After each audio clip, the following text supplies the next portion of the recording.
यही बैसाख का महीना था, ये बैसाख का महीना था। और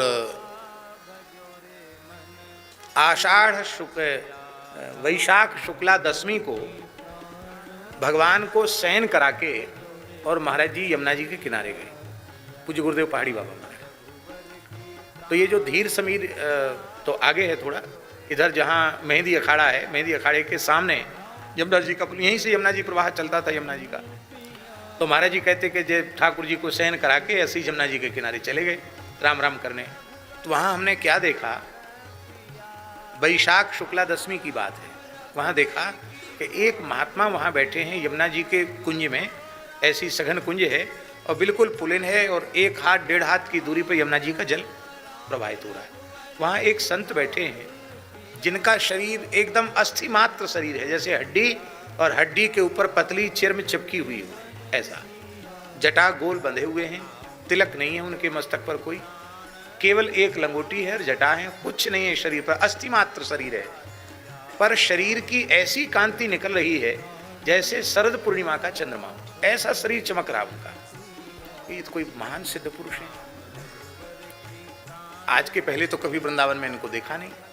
तो महाराज जी कहते मैंने दूर से इनको प्रणाम किया और मैं वहाँ से आया, आकर गुरु महाराज को बताया, महाराज जी ऐसे ऐसे एक संत पहले तो कभी देखे नहीं, दिखाई पड़े। तो गुरु जी ध्यानस्थ हुए, अरे बोले कोई महान सिद्ध पुरुष यहाँ पधारे हैं, चलो बच्चा तुम भाग्यशाली हो पुजारी, तुमको दर्शन, हमको भी दर्शन करा के लाओ। तो ठाकुर जी का ब्यारू का थोड़ा सा दूध भोग ले लिया, दूध प्रसाद, एक कुल्हड़ में दुग्ध ले लिया और वहाँ गए, प्रणाम किया। प्रणाम करके पूछा कि महाराज आप कहाँ से पधारे? तो उन संत ने कहा, आचार्य जी, उन संत ने कहा कि हम यमुनोत्री से आए, जहाँ श्री यमुना जी का उद्गम है वहाँ हम निवास करते हैं, वहाँ से आए हैं। महाराज जी के गुरुजी ने पूछा कि आपका शरीर तो अस्थि मात्र है, आप तो उठ नहीं सकते, चल नहीं सकते, आप कैसे आए हैं? तो उन्होंने कहा योग बल से, संकल्प बल से हम यहाँ तक आए हैं। महाराज जी आपकी आयु तो बहुत है। उन्होंने कहा हाँ मेरी आयु 10,000 वर्ष की है। क्या कहा? मेरी आयु 10,000 वर्ष की है, मैं 10,000 वर्ष से यमुनोत्री में, जहाँ श्री यमुना जी का उद्गम है, वहाँ रह कर के तप कर रहा हूँ।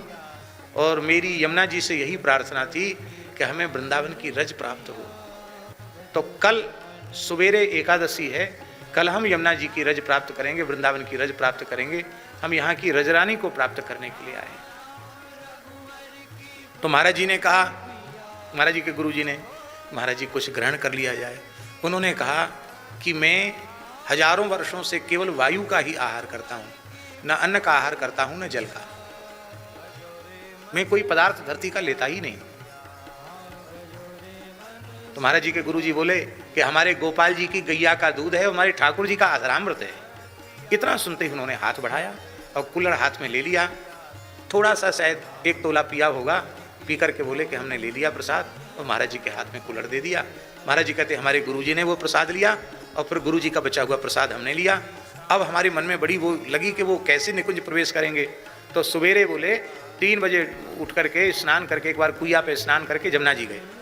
तो जमुना जी गए तो प्रत्यक्ष नेत्रों के सामने देखा कि वे संत धीरे से खिसक कर श्री यमुना जी के जल में विराजे और देखते देखते ही सदेह रज में जल में विलीन हो गए। ये इसी वृंदावन की घटना है। तो जो पूज्य स्वामी जी ने कहा कि वृंदावन संतों की सिद्धों की सराय है, ये कोई वस्तुतः यह ऐसी ही है जैसी कि पूज्य महाराज जी ने कही।